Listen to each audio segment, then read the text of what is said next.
Alright, bana, mfanyabiashara public figure Niffer, wengi wakimjua hivyo, mwishoni mwa mwaka 2025, baada ya kashikashi ambazo zilimtokea, kila mmoja anajua.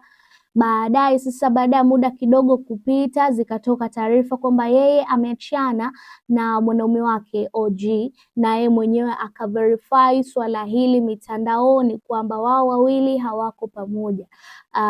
Peji za udaku media ziliripoti taarifa hizo, lakini pia hata watu wake wa karibu walionekana kuripoti issue hii hapo. Sasa baada ya miezi kadhaa kupita, kila mmoja akijua kwamba wawili hawa wako pamoja, kwenye moja ya posti ambazo OG ameshare kupitia ukurasa wake wa Instagram Mei 6, imeonekana Niffer kucomment, na komenti yake imezua pia mjadala mpya. Na komenti hiyo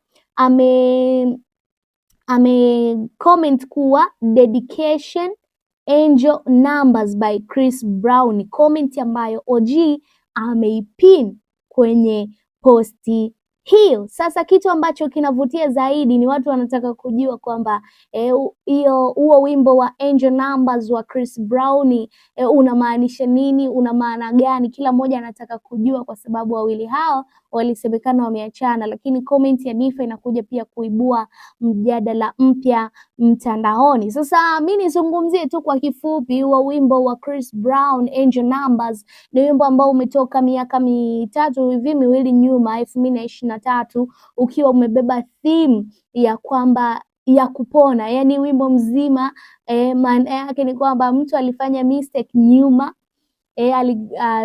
kuwa na depression, kuwa na hofu za maisha kwenye mahusiano, sasa anaziacha na kupona, anakuja kutafuta mapenzi ya kweli, lakini pia kufocus kwenye malengo yake, lakini pia kwa watu ambao anawapenda, kwa sababu ukiangalia hata video ya Chris Brown kwenye wimbo huo inaonyesha kama vile mtu alikuwa amebeba mizigo mingi, sasa anaitua, ana focus na vile ambavyo vina thamani zaidi, kama watoto, kama mtu unempenda, malengo na vitu kama hivi hapo. Sasa kuna neno moja hivi kwenye wimbo huo linasema 10 toes, ni kama chorus mstari hivi.